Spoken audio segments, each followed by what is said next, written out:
Hello, everyone. Thank you very much. Thank you very much for Dr. Kari for inviting me and to all organizers. I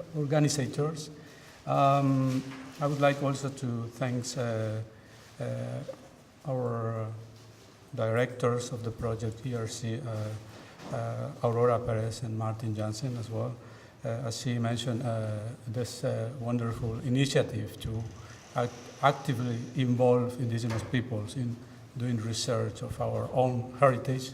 It is a innovative thing, but also for the indigenous people, is very much inspiring.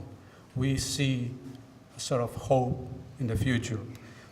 And I would like also to show you, well, I'm part of the research group in the University of Leiden. I only have one slide. This is because I also want to thank my community in general. I don't want to present myself as an individual, but as I mentioned on yesterday, as a part of a collective of indigenous peoples. So also thanks to that collective, I am being here doing research because all those knowledge were present for me. That's why I would like just highlight that question. I am not presenting myself as an individual. Okay, having said that, I would like to go a little bit on time.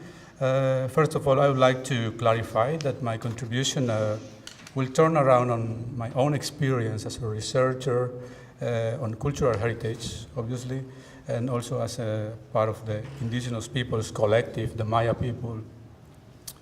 And for me, it's important to notice that most of our people barely know about our cultural heritage, either being preserved in our own communities or either in collections around the world. More than 5 centuries of colonization have been succeeding on disconnecting our people from our ancestors and their cultural legacies. The education of today does not include the Maya language, neither an education on the Maya values, but instead we have an educational program based on the Western worldview, being the Spanish language, the official language for our kids. Our children, from the very beginning of their education, the Spanish language as the language of educational programs has never been a free choice for Maya peoples, but rather it has been imposed by the nation's policies according to their own strategies, including finishing with the Indian problem, as they call it. We are the problem, according to this perspective. The current program for intercultural education is actually perpetuating the linguistic colonization of our intellects. Nowadays, the problem of the language is a major concern, as well as the preservation of our cultural heritage. But honestly, these are not by far the most urgent problems for our peoples. Most of you already know the major concerns for the indigenous people from Mexico and Guatemala are the structural violence affecting us, especially women, who are the first targets of discriminatory attitudes and violence. As Maya peoples, women suffer double discriminations because of machismo and racism attacking the mothers of future generations. This is not my words, but also the words of my teacher. It is not a secret that women are the bearers of the culture in most of the societies around the world. Hence, attacking to them is also an effective way to exterminate a culture. Let us remind the feminicides in Guatemala and in the north of Mexico as a couple of examples. But there are thousands of cases within the communities that remains in the shadows of the nationalistic discourse. According to the United Nations reports, in Mexico there are around 260,000 disappeared people. How many of them are indigenous people? How many of them are women? There are no official data from the Mexican institution, but let us recall partially Article 7 of the United Nations Declarations. Indigenous people have the collective right to live in freedom, peace, and security as distinct peoples and shall not be subjected to any act of genocide or any act of violence. Feminicide is genocide. Obviously, this also implies culturicide. On the other hand, nowadays we have mafias, military forces, the police, transnational companies interacting in a violent manner towards the Maya indigenous peoples, our cultural heritage, and towards our resources. The indigenous lands are nowadays being dispossessed from their sacredness and intrinsic values and being exploited as, in a non-sustainable way by transnational enterprises supported by the military forces and the police. This obviously is forcing our communities to migrate up to the north to survive, and lacking of the support of the security forces, the Maya indigenous people are being exposed to the mafias in the community and during the whole migration process. Sorry. So can you imagine which kind of traumatic event can produce the idea in our peoples that the idea that the enemy is a person who wears a military costume? Even your neighbor or your relative can be the enemy. So these and other traumas are present not only in Maya communities, but also in other communities of indigenous peoples in Mexico. Some are more recent than others, but they are very similar in their violent origins. Just to keep updated, on 2014, the police violently repressed a protest of students in the communal school of Ayotzinapa. Several students were abducted, and 43 are still disappeared today. The local community started a movement to find the missed 43, and this movement had an enormous echo and support around the globe. Nevertheless, 2 days ago, on 11th of November 2015, the movement for finding the 43s was again violently repressed, and according to the news, there are other 15 students disappeared so far. So the next generations of indigenous peoples, the next generation of intellectual indigenous peoples are also on the target. Within this context of trauma, we should not be surprised on the impossibility for Maya people to claim for reparations on redress. But my question on yesterday was that we are not seeing the past as a traumatic, but the present is being traumatic, so we don't have also time to claim for redress or reparations. So, and as I mentioned before, there are other urgent needs, like surviving within a violent environment, similar to the state of war. Yeah, undoubtedly the violence are consequences of ongoing colonialisms, internal, transnationals, or both at the same time.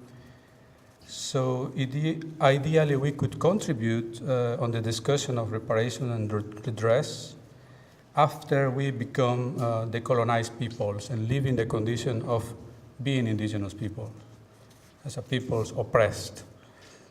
Before that, we can try to address the issue of materializing reparations and redress. Again, we have to confront ongoing colonization. Under these conditions, we could claim reparations.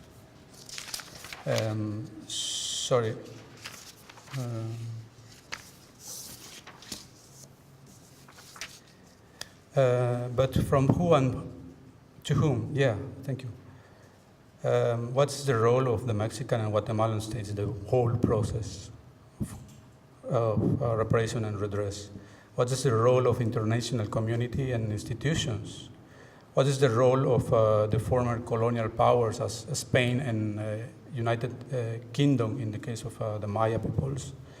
How and in which terms reparations are addressed? How to negotiate the terms on equal and decolonized conditions?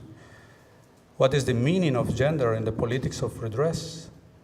How to avoid the notion of racism injustice in the justice framework. One author, Sandy Hira, referred also that relationship between racism notions of the law. But I also would like to add that in the case of the Maya, the more self-identification you have with indigenous peoples, the worse access to justice. So reparation and redress barely appear on the far horizon. In my opinion, we could contribute to the issue by understanding the broader meaning of ongoing colonialism. What and who needs to be decolonized? In my perspective, decolonization is not a territorial issue, but we need to decolonize our minds, intellects, ontologies, epistemologies, languages, institutions, social organizations, religions, politics, economies, and a long list of etc. In the context of cultural heritage, it can be argued that the conditions for reparation of the museum's collections around the globe are impossible due to the current oppressing condition of the Maya peoples, and I completely agree with that. As a Maya, I wouldn't like to see our cultural heritage changing from hand to hand. I mean, from international museums to national institutions, and we, the Maya people, just as spectators. On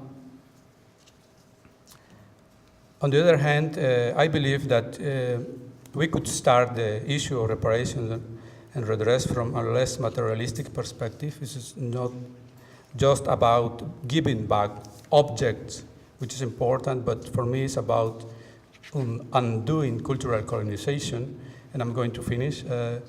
For instance, acknowledging that the Maya collections in museums, either national or international, belong to the Maya peoples. This is for me the first step, as part of our cultural heritage. Consequently, the Maya peoples have the right to maintain them, protect them, and transmit them to their future generations. This is a way to support and promote the process of self-determination on cultural development, at least. Let's recall the Article 11 of the Declaration. Other important issue is the reparation is working together. I would like to propose, a reparation working together on undoing the biased cultural representation in international museums. This already started, but I think it's a lot of things to do. Just to mention an example, I have been in a British Museum of London, and I was really shocked when I was looking at the depictions of the Maya collection. The topic was human sacrifice, the bloody war, and so on. There were no scientific arguments to support that the collection were actually linked to that sort of human sacrifices and bloody depiction. Obviously, the sensationalism of that narrative had and has an enormous impact on the public. You know how savage they were, but they were the Maya, the others, So it can be understood like for a general public like an innocent statement, but imagine how children get this narrative, get this message. And now imagine how children in Mexico, the Maya children, can get this narrative as well. So there's a lot to be undone, and I think we can contribute in this way as academics. Just another example, and H0. Can I mention the last example? Okay. Yeah, I would like you to invite. I would like to invite you to see on the website as well. I insist much in this case, also in classrooms. Search for 2 words on the internet: Maya monsters, and you will find a lot of academic publications related to our deities. So how a concept of positive values can be transformed by the academia into a very negative symbols. That's the question. So for me, I think we can undo, we can repair or redress things from our own field. Thank you very much.